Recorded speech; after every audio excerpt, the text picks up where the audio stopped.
Good morning to all. Welcome to our social science class. In this class we discuss our history part. And in the previous class we discussed our political science, and today we discuss our history part, and in that we discuss the chapter 3, and our chapter name is the first farmers and herders. And in the previous classes or in the previous chapters in history section, we discussed the Stone Age and its related divisions, and in that chapter we discussed mainly two divisions. They are Paleolithic and also the Mesolithic. And now in this chapter we mainly deals with the third division, that is the Neolithic age, that is the New Stone Age, and the previous they are called as Old and Middle Stone Age, that is the Paleolithic and Mesolithic, and the New Stone Age is called Neolithic Age. And in this chapter we deals with that division, that is the third division. And also in this chapter we discuss the transition from a hunter-gatherer to a settled life, or the life of a hunter-gatherer into a life of a settled human. And in this chapter we discuss that concept. So we can say that it is the transition from a hunter-gatherer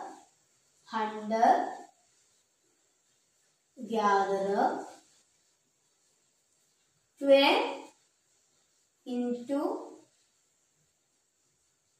a settled life, This is the main concept. Okay.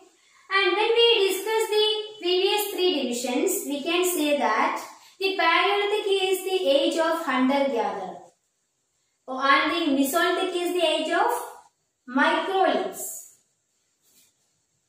First one is the Paleolithic. Paleolithic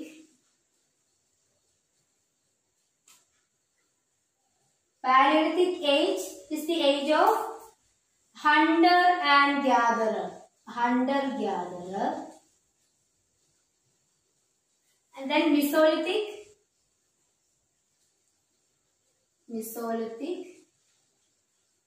age is the age of microliths.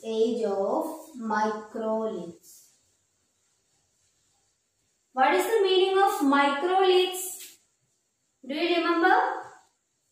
Yes, microliths are the sharp or the polished tools made by the stones, and also the small blades. These are called microliths, and this is the main feature of this Mesolithic age. Then our Neolithic, that is the New Stone Age, is concerned with Neolithic age is concerned with domesticated plants and animals.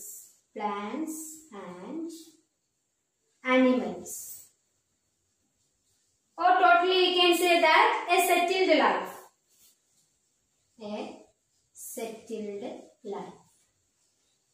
This is the change from a hunter-gatherer into a settled life. Okay. Then we can say that in the earlier times, the human were tried to observe the nature, and they also found some edible plants which were suitable to use. And that is why they try to grow that plants. And step by step, they adopt the farming methods. Or probably the farming methods are adopted. Okay. And firstly, they observed the nature and they found the edible plants. Edible means plants are suitable for eating or for the purpose of food. There are some edible plants, and they found that plants and they tried to grow that plants. Then secondly, they try to domesticate these plants and animals, because they realized that these plants and animals are very useful for them, and that is why they domesticate these plants and also the animals. Observation.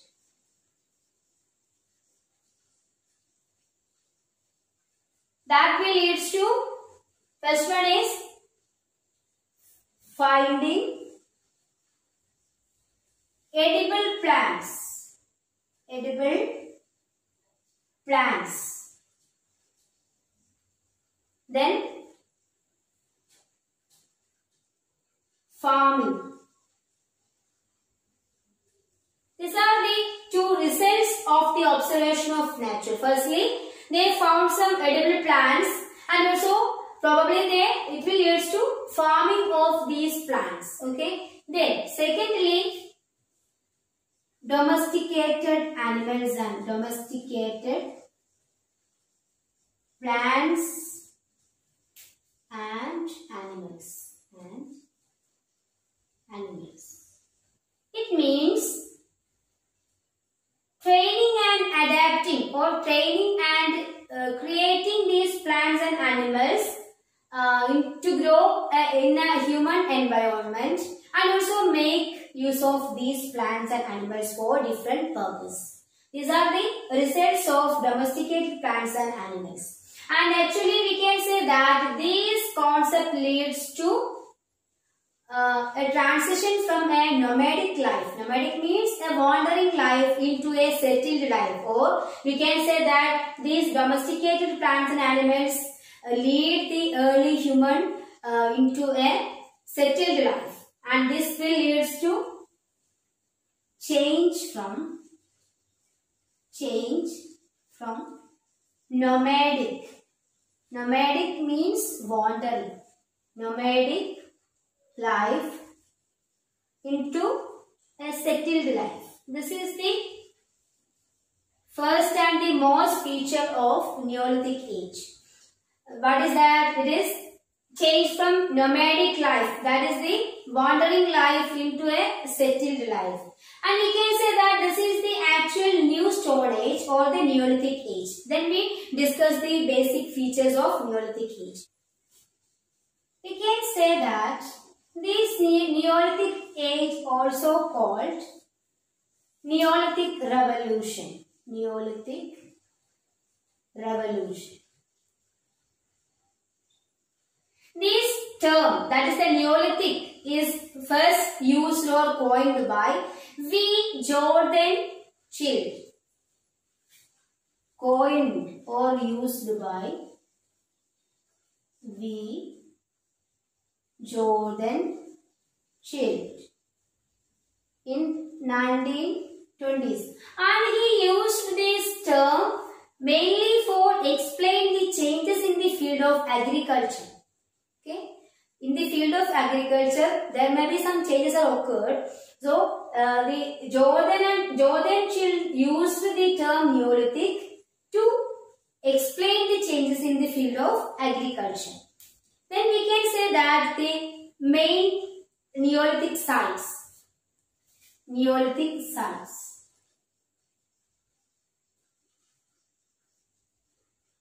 First is Mehrgarh in Pakistan. First one is Mehrgarh in Pakistan.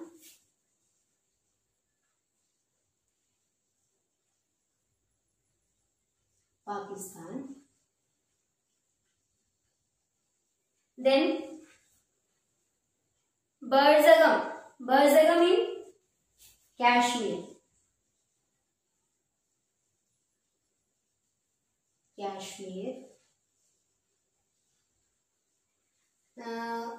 Then Brahmagiri in Karnataka, and also Payyampally in Tamil Nadu. Okay.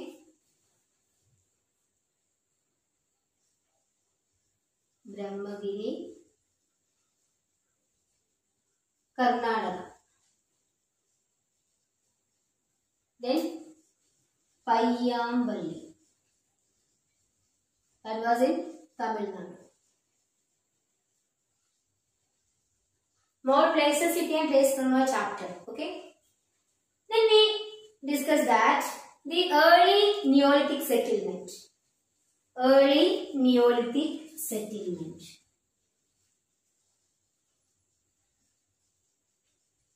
Neolithic settlement. We can say that we got the remains of early Neolithic settlements from Asia, then North Africa, and also the Middle East. And especially the rivers like Nile, then Tigris and Euphrates, from that part or from the banks of these rivers, we get the remains of early Neolithic settlement. Asia, then North Africa and Middle East. And especially the banks of rivers. Banks of rivers like Nile, then Tigris and Euphrates. These are in Iraq, and Nile is in Egypt. These are the basic features related to Neolithic age.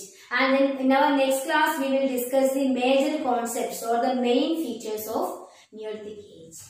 Yes, MCQs of today's sessions. First one is humans in Paleolithic age led a life of dash. Second question, microliths are the basic features of dash. Third, dash was probably discovered by observing plants and animals. Fourth question, domestication of plants and animals led a life from dash to a settled one. Fifth question, Burzahum in Kashmir was an example for dash. And the last question, Nile in dash, Euphrates in dash, concerned with earliest Neolithic settlement. These are the major MCQs, multiple choice questions of today's session. So, try to read this concept thoroughly and also find out the answer for these questions. Okay, I stop here. Okay dears, thank you. Have a nice day.